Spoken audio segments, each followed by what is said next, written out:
ನಮಸ್ತೆ. ಕಳೆದ ವರ್ಷದ ಬೇಸಾಯದ ಫುಲ್ ಪ್ರೊಸೆಸ್ನ ಅನ್ನದಾತ ಅನ್ನೋ ಒಂದು ಬ್ಲಾಗ್ನಲ್ಲಿ ಅಪ್ಲೋಡ್ ಮಾಡಿದ್ವಾಯಿತು. ಆಮೇಲೆ ಈ ಸಲದನ್ನ ಸಣ್ಣದಾಗಿ ಶಾರ್ಟ್ಸಲ್ಲಿ ಅಪ್ಲೋಡ್ ಮಾಡಿದ್ವಾಯಿತು. ನೋಡದೇ ಇದ್ರೆ ದರ್ಸೋಕೆ ಕೆಳಗೆ ಡಿಸ್ಕ್ರಿಪ್ಷನಲ್ಲಿ ಲಿಂಕ್ಸ್ ಹಾಕಿರ್ತೀವಿ, ನೋಡ್ಕೊಂಡು ಬರ್ಬೋದು.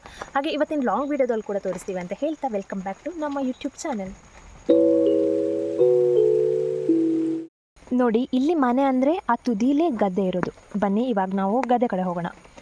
ಏನು ಗೊತ್ತಾ, ಈ ಸಲ ನಾವು ಗದ್ದೆ ಕೆಲಸವನ್ನು ಜೂನ್ ಎಂಡ್ನಲ್ಲಿ ಶುರು ಮಾಡಿದ್ವಿ. ನೋಡಿಲಿ, ಕಳೆದ ಸಲ ಭತ್ತಗಳನ್ನು ಕೊಯ್ದ ಮೇಲೆ ಉಳಿದಂತಹ ಭಾಗ ಏನಿದೆ ಇದನ್ನೆಲ್ಲ ಒಂದೊಂದಾಗಿ ಅಂತೂ ತೆಗಿಯೋಕ್ಕಂತೂ ಆಗಲ್ಲ. ಸೊ ಫಸ್ಟ್ ಪ್ರೊಸೀಜರ್ ಅಂದರೆ ಗದ್ದೆಯನ್ನು ಹುಡಿ ಮಾಡಬೇಕಾಗತ್ತೆ. ನಾವು ಟಿಲ್ಲರ್ ಸಹಾಯದಿಂದ ಹುಡಿ ಮಾಡ್ತೇವೆ.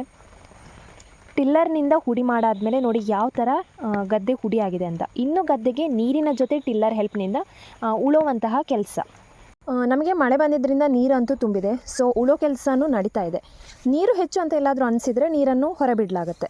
ಅಂತೂ 3 ರಿಂದ 4 ಸಲ ಆದರೂ ಉಳಬೇಕಾಗುತ್ತೆ.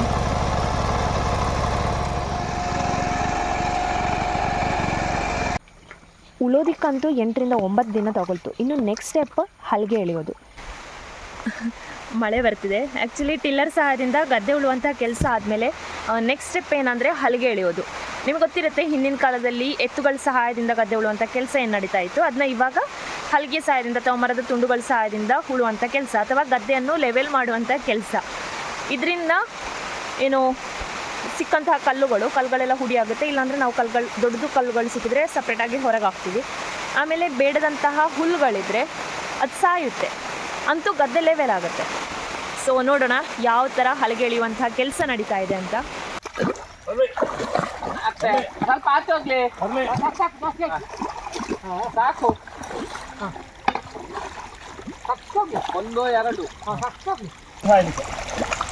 ಹುಲ್ಲು ಸಾಯ್ಲಿಕ್ಕೆ ಕೊಳಿಲಿಕ್ಕೆ ಹುಲ್ಲು ಸಾಯಲಿಕ್ಕೆ, ಕೊಳಿಲಿಕ್ಕೆ, ಲೆವೆಲ್ ಆಗಲಿಕ್ಕೆ. ಲಾಸ್ಟ್ ಇಯರ್ ಬ್ಲಾಗ್ನಲ್ಲಿ ನೋಡಿರ್ಬೋದು, ಸಿದ್ದು ಕಾಲೇಜ್ ಇದ್ದದ್ರಿಂದ ಅಷ್ಟೇನು ಇನ್ವಾಲ್ವ್ ಆಗಿರಲಿಲ್ಲ. ಬಟ್ ಈ ಸಲ ಅವ್ನಿಗೆ ರಜೆ ಆದ್ದರಿಂದ ಗದ್ದೆ ಕೆಲಸದಲ್ಲಿ ಫುಲ್ ಇರ್ತಾನೆ ಅಂತ ಅಂದ್ಕೊಳ್ತಾ ಇದ್ದೀವಿ, ಗೊತ್ತಿಲ್ಲ ಮತ್ತೆ. ಸೊ ಬೆಳಗ್ಗೆ ಟಿಲ್ಲರ್ ಕೆಲಸ ಆಯಿತು, ಇವಾಗ ಈ ಕೆಲಸ ನಡೀತಾ ಇದೆ. ಇನ್ನು ಸಮರ್ಥ ಕಾಲೇಜಿಂದ ಬರಬೇಕಷ್ಟೇ. ಅವು ಬಂದಮೇಲೆ ಅವನು ಕೂಡ ಇದರಲ್ಲಿ ಜಾಯ್ನ್ ಆಗ್ತಾನೆ. ನನ್ನ ಕೆಲಸ ಇಷ್ಟೇ.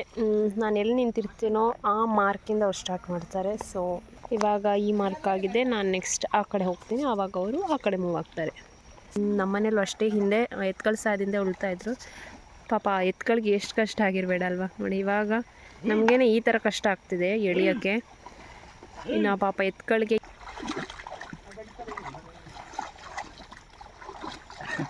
ಇಬ್ಬರು ಕೊಂಡೋಗ್ತೇವೆ ಅಂತ ಹೇಳುವಾಗ ಒಪ್ಪಬೇಕು. ಒಬ್ಬನೇ ದೊಡ್ಡ ಚಂದ್ರ ತಗೊಂಡು ಹೋಗಲ್ಲ. ತಲುಪಿದ ಬಚ್ಚಾವ್. ಮಣ್ಣನ್ನು ತೆಗೆಯುವ ವಿಧಾನ ತೆಗಿ ಮಾರ, ಕೂತ್ರೆ ನೀ ಹೋಗ್ತದ ಮಣ್ಣು ಅದೃಷ್ಟಕ್ಕೆ. ಗದ್ದೆ ಹುಡಿ ಮಾಡೋದಾಯಿತು, ಉಳೋದು ಆಯಿತು. ಇನ್ನು ಬೀಜ ಬಿತ್ತುವಂಥ ವಿಧಾನ ನೋಡ್ಕೊಂಡು ಬರೋಣ.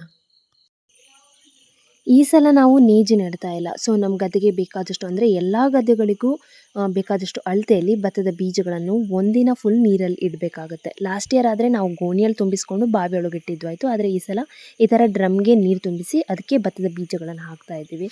ಆಮೇಲೆ ಈ ಸಲ ಭತ್ತದ ಬೀಜಗಳು ಕೂಡ ನಮ್ಮದಲ್ಲ, ಕೃಷಿ ಆಫೀಸ್ನಿಂದ ತಂದಂತಹ ಬೀಜಗಳಾಗಿರುತ್ತೆ.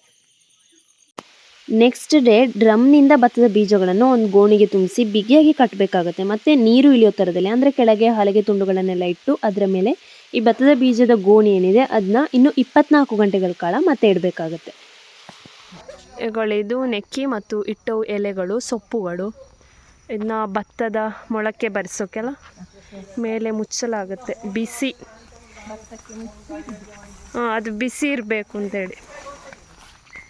ಹಾಗೆ 24 ಗಂಟೆಗಳ ನಂತರ ಆ ಗೋಣಿಯಿಂದ ಭತ್ತದ ಬೀಜಗಳನ್ನು ತೆಗೆದು ನೋಡಿದರೆ ಇಲ್ಲಿ ಕೆಲವೊಂದು ಮೊಳಕೆ ಬಂದಿದೆ. ಇನ್ನು ಇದಕ್ಕೆ ಸೆಗಣಿ ನೀರನ್ನು ಆ್ಯಡ್ ಮಾಡಬೇಕಾಗಿದೆ. ಸೊ ಇಲ್ಲಿ ಚಿಕ್ಕಪ್ಪ ಹಟ್ಟಿಯಿಂದ ಸೆಗಣಿ ತರ್ತಾ ಇದ್ದಾರೆ.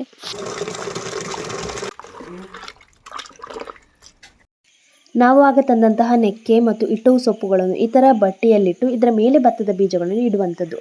ಭತ್ತದ ಬೀಜಗಳನ್ನು ಇಡೋಕ್ಕಿಂತ ಮೊದಲು ಸ್ವಲ್ಪವಾಗಿ ಭತ್ತದ ಬೀಜಗಳಿಗೆ ಸೆಗಣಿ ನೀರನ್ನು ಮಿಕ್ಸ್ ಮಾಡ್ತಾ ಹೋಗೋದ್ರಿಂದ ಚೆನ್ನಾಗಿ ಮೊಳಕೆ ಬರುತ್ತೆ. ನಾವು ಲಾಸ್ಟ್ ಇಯರ್ ಆದರೆ ಜಸ್ಟ್ ಸೆಗಣಿ ನೀರನ್ನು ಎಲ್ಲ ಭತ್ತಗಳಿಗೂ ಒಟ್ಟಿಗೆ ಸಿಂಪಡಿಸ್ತಾ ಇದ್ವಿ. ಆದರೆ ಈ ಸಲ ಸ್ವಲ್ಪ ಭತ್ತದ ಬೀಜಗಳನ್ನು ತಗೊಂಡು ಅದಕ್ಕೆ ಈ ಥರ ಸೆಗಣಿ ನೀರನ್ನು ಮಿಕ್ಸ್ ಮಾಡ್ತಾ ಇದ್ದೀವಿ. ಇದರಿಂದ ಮೊಳಕೆ ಬೇಗ ಬರುತ್ತೆ. ಅನ್ನೋ ಕಾರಣದಿಂದ. ಈಗ ಈ ಸೊಪ್ಪುಗಳ ಮೇಲೆ ಭತ್ತದ ಬೀಜಗಳನ್ನು ಇಡ್ತಾ ಕೊನೆಗೆ ಇದೇ ಸೊಪ್ಪುಗಳಿಂದ ಮುಚ್ಚ್ತೀವಿ.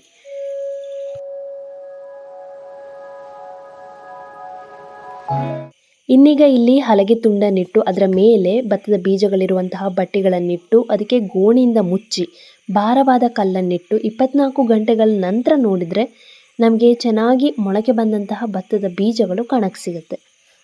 ಇವುಗಳು ಅಲ್ಲಲ್ಲಿ ಅಂಟು ಅಥವಾ ಮುದ್ದೆ ಮುದ್ದೆ ಆಗಿರೋದ್ರಿಂದ ಅಥವಾ ಗಂಟುಗಳಾಗಿದ್ರೆ ಭತ್ತ ಬಿತ್ತೋಕೆ ಕಷ್ಟ ಆಗುತ್ತೆ. ಸೊ ಹಾಗಂತ ಸ್ವಲ್ಪ ಸ್ವಲ್ಪವಾಗಿ ಸಪ್ರೇಟ್ ಮಾಡ್ತಾ ಹೋಗಬೇಕಾಗುತ್ತೆ. ಇನ್ನು ಬೀಜ ಬಿತ್ತುವಂತಹ ಕೆಲಸ, ಇಲ್ಲಿ ಎಲೆ, ಅಡಿಕೆ, ಗರಿಕೆ ಹುಳುಗಳ ಜೊತೆ ಮೊಳಕೆ ಬಂದಂತಹ ಭತ್ತದ ಬೀಜಗಳನ್ನು ಗದ್ದೆಗೆ ಕೊಂಡೋಗ್ತಾ ಇದ್ದೇವೆ. ಸೊ ಕೀಟಗಳ ಕಾಟ ಆಗಿರ್ಬೋದು, ರೋಗಗಳು ಅಥವಾ ಇನ್ಯಾವುದೇ ತೊಂದರೆಗಳಿಲ್ಲದೆ ಮುಂದೆ ಒಳ್ಳೆಯ ಫಸಲ್ ಬರಲಿಯಪ್ಪ ಅಂತ ಎಲೆ, ಅಡಿಕೆ ಮತ್ತು ಗರಿಕೆ ಹುಲ್ಲಿನ ಜೊತೆ ದೇವರನ್ನು ಪ್ರಾರ್ಥಿಸ್ತಾ ಯಾವ ಥರ ಬೀಜ ಬಿತ್ತಲಾಗುತ್ತೆ ಅಂತ ನೀವೇ ನೋಡಿ.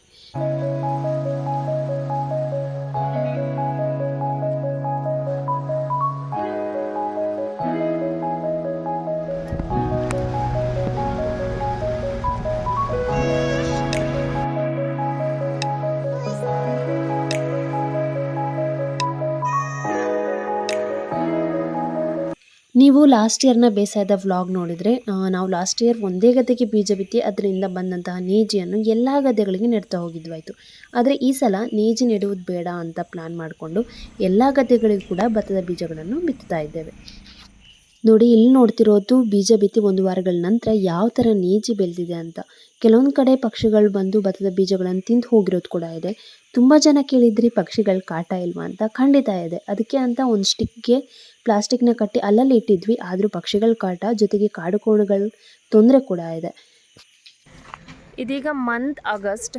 ಸೊ ಬೀಜ ಬಿತ್ತಿ 1 ತಿಂಗಳ ನಂತರ ನೇಜಿ ಯಾವ ಥರ ಬೆಳೆದಿದೆ ಅಂತ ತೋರಿಸ್ತೀವಿ. ವೇಟ್. ನೋಡೋಕ್ಕೆ ಅಂತೂ ಹಚ್ಚ ಹಸಿರಾಗಿ ಚೆನ್ನಾಗಿ ಕಾಣಿಸ್ತಿದೆ. ಆದರೆ ಪ್ರತಿ ಸಲದಂತೆ ಈ ಸಲ ಕೂಡ ರೋಗ ಬಂದಿದೆ. ಇಲ್ಲಿ ನೋಡಿ, ಈ ಬಿಳಿ ಹಾತೆಗಳು ಏನು ಹಾರಾಡ್ತಿವೆ ಇದು ನೇಜಿಯ ತುದಿ ಭಾಗಗಳನ್ನು ತಿಂತಾ ಹೋಗುತ್ತೆ. ಅದರಿಂದ ಬೆಳೆ ಬೆಳೆಯೋಕ್ಕೆ ಕಷ್ಟ ಆಗುತ್ತೆ. ಅಲ್ಲಲ್ಲಿ ತುದಿ ಭಾಗ ಹಚ್ಚ ಹಸಿರಿಲ್ಲದೆ ಹಳದಿ ಬಣ್ಣದಲ್ಲಿರೋದು ಕಾಣಿಸ್ಬೋದು. ಅಂದರೆ ರೋಗ ಬಂದಿದೆ ಅಂತ ಅರ್ಥ. ಸೊ ರೋಗ ಬಂದಿದೆ ಅಂದಮೇಲೆ ಮದ್ದು ಕೊಡೋಕ್ಕೆ ನಾವಿಲ್ಲಿದ್ದೀವಿ. ಅಂದರೆ ಇಲ್ಲಿ ಕೀಟನಾಶಕ ಸಿಂಪಡಿಸೋ ಕೆಲಸ ನಡೀತಾ ಇದೆ. ಮೈಲ್ತುತ್ತು ಮತ್ತು ಸುಣ್ಣದ ಮಿಶ್ರಣದ ಮದ್ದನ್ನು ಪಂಪ್ ಸಹಾಯದಿಂದ ಬಿಡ್ತಾ ಇದ್ದೀವಿ. ಇದರ ನಂತರದ ಕೆಲಸವನ್ನು ನೆಕ್ಸ್ಟ್ ವ್ಲಾಗ್ನಲ್ಲಿ ಹೇಳ್ತೀವಿ. ಹಾಗೆ ಬೇಸಾಯ ರಿಲೇಟೆಡ್ ಏನಾದರೂ ಸಜೆಷನ್ಸ್ ಕೊಡೋದಿದ್ರೆ ಕಮೆಂಟ್ ಬಾಕ್ಸ್ನಲ್ಲಿ ಕೊಡಿ ಅಂತ ಹೇಳ್ತಾ ಈ ವ್ಲಾಗ್ನ ಇಲ್ಲಿಗೆ ಎಂಡ್ ಮಾಡ್ತಾ ಇದ್ದೀವಿ. ನೆಕ್ಸ್ಟ್ ವ್ಲಾಗ್ನಲ್ಲಿ ಮತ್ತೆ ಸಿಗೋಣ. ಟಾಟಾ.